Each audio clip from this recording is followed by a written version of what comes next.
Pagani. Pagani. SI. Pagani.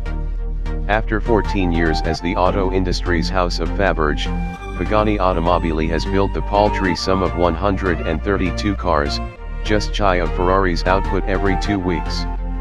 Most are the original Zonda, with just 10 of the new, U.S-bound Huayras yet in existence.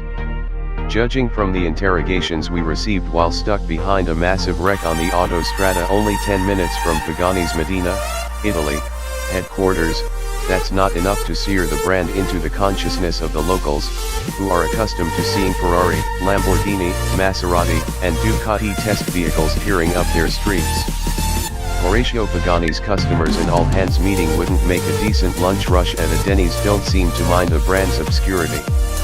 If you can peel off an easy million for a new Huayra, which starts at €849,000 or, when it arrives later this year, the spot exchange equivalent in dollars, chances are good you own a lot of stuff that Italian truck drivers have never heard of. Pagani's first car, the Zonda, is recalled in the headlights, top, and the rear suspension, bottom, with its forged arms and inboard coilover shocks. To be sure, Medina is a tough town to make a splash in. But the Huayra, pronounced Yra, has the requisite assets. It's not just that it's flagrantly gorgeous even while dragging its belly over an Italian speed hump.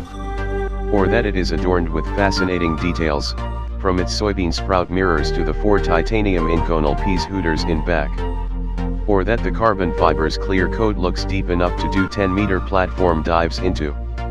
And it isn't just the beguiling movement of the Huayra's motorized body surfaces that constantly lift and tuck like an F-16's flaperons with the goal of reducing body roll and stopping distances. Or the 720 HP, 6.0-liter twin-turbo V12, the old single-cam 3-valver from the S65, custom-built for Pagani by Mercedes-Benz AMG and anodized to a gilded fare-thee-well to resemble the Ark of the Covenant. Or even the cockpit with its bionic Bauhaus sculptures in cut aluminum that make the driver feel like Lucky Star chasing the pirates of the asteroids. What really makes the Huayra startling is that all of its highly cultivated, and, in some cases, efficaciously questionable, flair pulls together to make a stupendous road car. The level of lateral grip, the triple-digit stability, and the braking and steering control give this Beaux Arts glamour both the muscle to mix it up with the cars from Brand F and Brand L. Think Le Mans prototype with carpeting and license plate mounts. You feel comfortable in the Huayra. You can see out of it.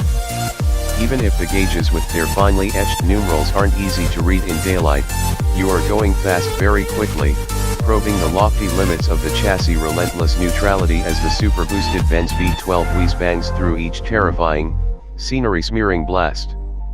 This is not an exotic that is best hung on a wall, though it would nicely adorn just about any living room. What the Pagani lacks is the feral mechanical bray that has long been the battle cry of Italy and is still available from the Lamborghini Aventador's 8,000 RPM naturally aspirated V12. Sure, in a tunnel you'll scare the pants off any nearby Andean Highlanders by sounding like their wind god, Huayra Tata, after stepping on attack. But for the occupants, with the car's intake ducts making obscene sucking noises just a few inches behind the cabin, it's like being 2 boogers riding in a cheetah's nostrils. Still, with very little formal engineering training, and, by his own account, being lousy at computers, Horatio Pagani manages to produce cars that are wholly credible even at their mesospheric price. He is first and foremost an aesthete, a car doodler as a child in Argentina who is still basically just doodling.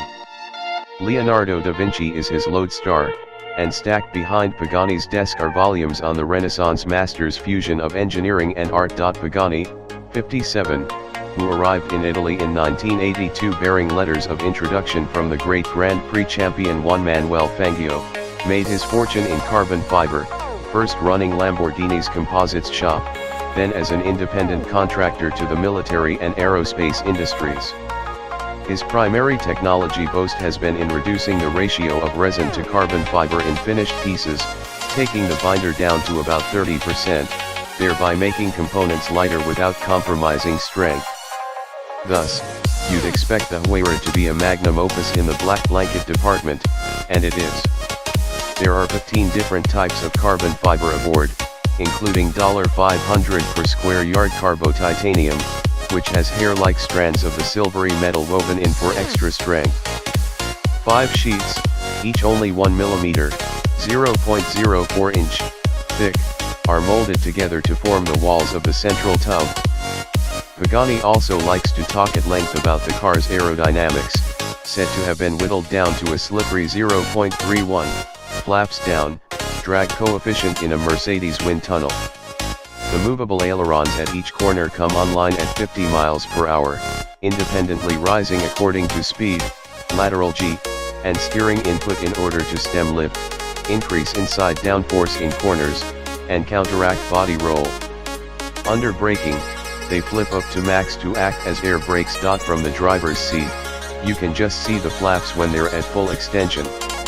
It's impossible to know without pulling a fuse whether they or an automatic hydropneumatic front suspension jack, which lifts the nose slightly at speed to vary the car's angle of attack, fulfill their mission of reducing body pitching and braking distances and sharpening straight line stability when closing in on the claimed 224 miles per hour top speed. As is, though, the Pagani rolls around its horizontal axis about as much as a square wheel, so maybe the system does work. Otherwise the circa 3,200-pound Huayra makes no grand scientific leaps. The chromoly steel front and rear subframes bolt to the tub to facilitate crash repair, and the 15-inch brakes are Brembo carbon ceramic discs. As with the Aventador, the rocker arm suspensions are fitted with inboard coilover shocks, here supplied by Öhlins. The magnetic shocks used by Ferrari, but not Pagani, would add a touch of modernity and some low-speed suppleness to the Huayra's otherwise decent ride. The Pagani's 7-speed sequential transmission, nestled transversely behind the differential to allow the engine to be mounted closer to the rear wheels, is of the older school single-clutch variety. Pagani says the box, built by racing supplier Strack, saves about 200 pounds over a dual clutch, a critical difference considering the transmission's location. But it does so at the cost of slightly longer upshifts and lagging torque holes at town speeds. Stomp it and you get a downshift with all the subtlety and finesse of a refrigerator tipping over. The company says it's still tuning the software. The real reason to buy Mr. Pagani's Huayra is that it's the product of a maniacally obsessed perfectionist who plies his craft in aluminum and carbon fiber the way other artists work in watercolor or bronze. Everywhere you look on an unpainted Huayra body, for example, the carbon fiber weave patterns made perfectly, whether it's in a herringbone pattern down the spine or, most impressively, across the air gaps between the doors and the body. Top. The 7-speed transmission can be set to comfort or sport mode. Bottom. 6 pieces of fitted luggage are included in the purchase price. The metal pane housing the navigation screen and climate controls is machined from a single 15-pound block of aluminum and fitted with delicate teardrop buttons made to resemble a clarinet's keys. Pagani is an avid, self-taught musician.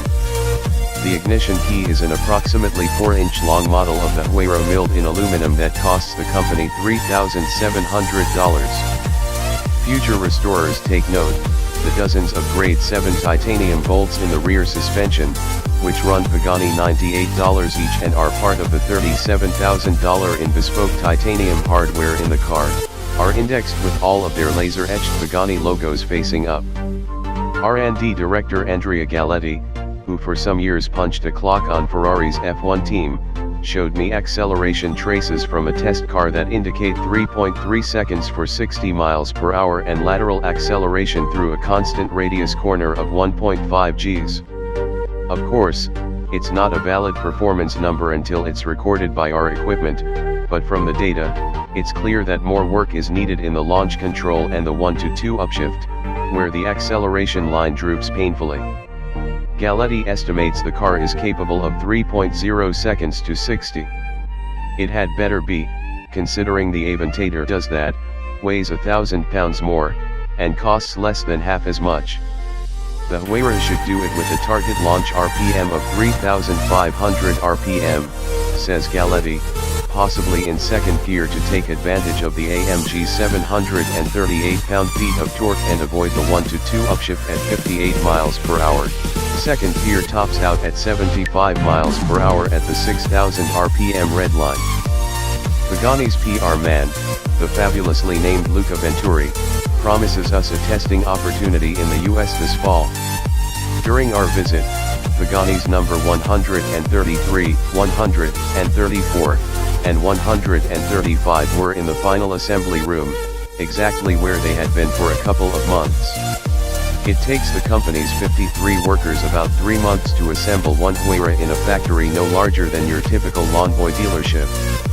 Next year Pagani will move production into a larger building and double its output to 40 cars per year. Watch out, Toyota.